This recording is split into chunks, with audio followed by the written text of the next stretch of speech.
pour France Affranchissement. Bonjour, Jérôme Hiver, Potimarron Bretagne. Kita Mapumba, artisan d'art, éco-designer, fondateur de Antepix et de la Maison Bakwa. Christophe Eludu de l'agence YAM. C'est Christophe Penzao, je suis dirigeant de la société CR Informatics. Je m'appelle Chen Yan Chronosha, with restaurant Tanhoulou. Je m'appelle Laura Criminel et j'ai créé l'entreprise Katsuito. Donc Philippe Clausel, je représente l'entreprise Promotrans. Oui, de la Chambre de commerce et d'industrie. Des soutiens aussi financiers avec Initiative Rennes, avec la garantie bancaire accordée par France Active et le FGIF, le Fonds de garantie à l'initiative des femmes créatrices. Alors oui, j'ai reçu plusieurs soutiens puisque donc j'avais participé à cette réunion-là en tant que chercheur de solutions, de projets, d'entreprises et de conseils. Ensuite, j'ai pas mal échangé avec la CCI et puis après avec différents contacts professionnels, comptables, juristes pour pouvoir m'aiguiller et puis bien sûr amis, famille et tout un réseau personnel. La CCI notamment, pour chercher un peu, j'avais quelques questions, mais beaucoup l'ADI, beaucoup de soutien de l'ADI. Pas du tout, pas d'accompagnement, pas de soutien et du coup j'ai pris plus de temps à réaliser mes objectifs et du coup maintenant ça fait 12 ans et je me dis que c'est quand même bien fait d'aider le créateur d'entreprise, il a besoin de plein de conseils. J'ai été suivi par, accompagné à la base par Cité Labs. Grâce à elle, j'ai découvert des entrepreneurs qui ont fait la formation à l'ADI Créagène. Donc après l'ADI Créagène, c'était un effet boule de neige. Je suis passé à la CCI, Club des créateurs. Je suis maintenant hébergé dans la pépinière des entreprises de la CCI Rennes. Donc je suis vraiment fait tous les réseaux et beaucoup m'ont apporté. Et effectivement, j'ai été accompagné par la CCI, notamment aussi le Club des repreneurs. Quand j'ai créé, moi j'ai été suivie par la CCI. Voilà, donc j'ai suivi les formations et l'aide individuelle qui pouvait être apportée. C'est ma deuxième année de participation et l'année dernière j'ai beaucoup apprécié les différents contacts pendant la soirée et dans les semaines qui ont suivi. Donc j'ai vraiment beaucoup apprécié d'échanger avec eux, d'écouter leurs questions et d'être attentif à leurs demandes et puis avec des projets assez extraordinaires je dois dire. Qui m'enthousiasmait. Je pense que c'est extrêmement important pour tous les porteurs de projets pour pouvoir rencontrer des gens qui ont été dans la même situation qu'eux quelques années ou beaucoup d'années auparavant pour pouvoir justement leur donner un petit peu un aperçu de ce qu'ils vont vivre ou de ce qu'ils vont peut-être souhaiter vivre puisqu'ils peuvent toujours remettre en question ce choix de créer une entreprise parce que ce n'est pas un choix qui est anodin, il faut vraiment se faire entourer, se faire accompagner pour pouvoir trouver les bons conseils et puis aussi faire le bon choix. C'est plus qu'important, je participe, ça va être ma 3e édition de Je crée ma boîte. Et comme là par exemple, on entendait les témoignages de porteurs de projets ou d'entrepreneurs, c'est important parce qu'on se rend compte qu'on a affaire à des difficultés parfois en tant que créateur, en tant que porteur de projet, auxquelles d'autres sont confrontés. Et du coup, ça nous enlève un peu de l'isolement, on n'est pas seul à rencontrer les mêmes difficultés, donc c'est pas mal d'échanger. Oui, moi, ça n'a pas de prix. S'il n'y avait pas ça, j'aurais jamais démarré parce que je suis venu ici il y a 2 ans. Je me suis retrouvé dans une situation très difficile, là où j'étais isolé, je suis étranger. C'est grâce à ces genres de forums qu'on rencontre des gens qui plus tard nous aident à nous rassure et nous apporte les éléments complémentaires pour créer nos boîtes. Oui, ça c'est indispensable parce que c'est pas planifier accompagnement, c'est plutôt, il faut pas dire accompagnement, c'est plutôt c'est nous, c'est vous, si vous avez envie de créer, vous cherchez les informations parce que c'est accompagner, c'est passif. Si dans création, si vous êtes passif, mais vous n'arriverez jamais réussi. C'est plutôt, il y a beaucoup de dispositifs.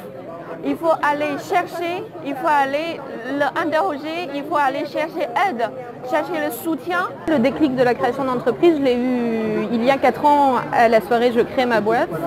Je mettais un petit peu les entrepreneurs sur un piédestal, j'avais très envie d'entreprendre et je ne me sentais pas encore forcément la maturité ou ou suffisamment d'apport financier ou autre pour le faire. Et en venant ici, en parlant à d'autres entrepreneurs, je me suis rendu compte que effectivement on pouvait désacraliser cette posture d'entrepreneur et que finalement on pouvait se lancer, qu'il y avait de très gros projets mais aussi de petits projets et que tous avaient leur place sur le marché. Donc effectivement c'est important. Un créateur, quand il est tout seul, il est perdu. Même s'il a une bonne idée, il est quand même perdu, il a besoin de boussole et les boussoles c'est d'autres entrepreneurs qui viennent partager. C'est vraiment vrai, c'est pas du marketing. La première chose, je pense, c'est de ne pas avoir peur, de lui donner confiance. Moi, c'est d'abord ça. Après, on ne peut pas tout donner, il y a forcément des spécialistes, des professionnels. Et moi, c'est d'abord qu'il ait confiance, lui donner confiance dans son projet et qu'il ait envie de continuer. Donc, j'aide les primo-arrivants, les Africains notamment, à monter leur projet d'entreprise. Alors en général, c'est des TPE. Voilà. Je vais surtout passer le message de dire que c'est possible. C'est la première chose. Ça paraît tellement compliqué, ça l'est, mais c'est pas impossible. Donc c'est faisable, je l'ai fait, tout le monde ici peut le faire, il faut y aller. Même s'il ne faut pas se brider, il faut quand même se renseigner. Ce type de soirée est là pour découvrir des choses. Tout à l'heure j'entendais par exemple des structures comme Élan Créateur ou autres. Pour des gens qui sont un peu seuls, il vaut mieux se rapprocher et surtout pas rester isolé. C'est éventuellement les écueils dans lesquels j'ai pu tomber, les éviter pour eux, c'est démystifier aussi ça, c'est échanger sur les connaissances que j'ai pu acquérir effectivement en 4 ans, c'est les encourager à aller vers les structures d'accueil quand ils ont des questions très spécifiques. Voilà. Et quoi qu'il arrive, souvent on entend notamment des proches.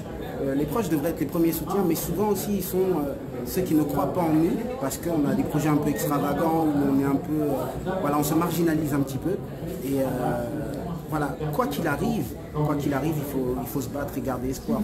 Quand on croit en quelque chose, il faut y aller. Déjà, pour certains, ils vont y trouver la petite clé qui leur manquait pour créer. Pour d'autres, ça va peut-être remettre en cause leur projet. Et puis pour les autres, ils vont réfléchir et reviendront l'année après. Mais non, quoi qu'il arrive, on y trouve aussi ce qu'on y amène. Parce que si on cherche quelque chose, on finit par le trouver. Après, il y a des gens, simplement, ils sont là en phase de réflexion. Alors ça, je ne le sais pas encore, parce que je ne connais pas leurs questions, ni leur projet, ni ces personnes-là. Donc après, je vois, l'année dernière, j'étais là aussi. Et on a pas mal échangé, des personnes qui avaient des projets similaires aux miens.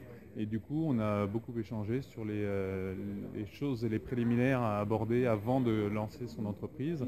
Et du coup, pas mal d'échanges constructifs. Et puis on a gardé contact ensemble pendant quelques mois qui suivaient cette réunion-là pour que ces personnes-là aient l'ensemble des informations qu'ils recherchaient pour développer éventuellement leur entreprise ou changer légèrement leur direction de création. C'est nécessaire de toute façon d'être accompagné. Sans accompagnement, c'est quasiment un chemin de croix insurmontable. Donc oui, il faut être accompagné. Il vaut mieux être accompagné pour réussir. Je vais lui essayer de lui exporter un peu mon expérience et surtout de lui dire qu'il va trouver ça très compliqué, très difficile, très décourageant. Et on est tous d'accord, c'est très compliqué, très difficile, très décourageant, mais c'est génial comme aventure. Donc il faut leur dire, allez-y, faut y aller, c'est un plaisir, faut y aller. Je vais peut-être continuer ce type d'initiative, comme ce soir. C'est bien, c'est très bien, ça existe, ça mérite d'exister. Mais peut-être qu'une fois par an, c'est pas suffisant. Donc voilà, je les laisse décider et à eux d'avoir les idées. Je pense, pour moi, je sais participer 8e fois, mais moi je trouve que l'influence c'est pas assez, parce qu'il y a souvent, on se croise tout le monde. On se croise tout le monde aussi. L'année dernière, la table, je connais cette année. Donc c'est quand même resté, pour moi, je dis clairement, je dis très honnêtement, pour moi souvent c'est ces gens-là, on est ici. Pour moi l'influence n'est pas, je ne sais pas comment dire, mais c'est pas encore nouveau qui arrive. Donc c'est un peu toujours les mêmes. Quoi. Oui, pour moi je veux être là, mais si un jour on a dit on a assez cette année, vous ne participez pas, mais je serai content aussi. Moi je pense qu'il faut commencer vers les plus jeunes effectivement, et pourquoi pas faire un peu plus d'initiatives auprès de lycéens ou d'étudiants pour effectivement leur apporter cette opportunité aussi de carrière et démystifier tout ça. qu'on pourrait faire? Je trouve qu'on a déjà pas mal de choses, hein. Je crois que ce soit au niveau métropole, au niveau département ou région, il y a déjà beaucoup de structures. La CCI aussi est là. Donc j'avoue, non, je suis sec là. Je n'ai pas d'idée. La ville de Rennes accompagne bien ses créateurs.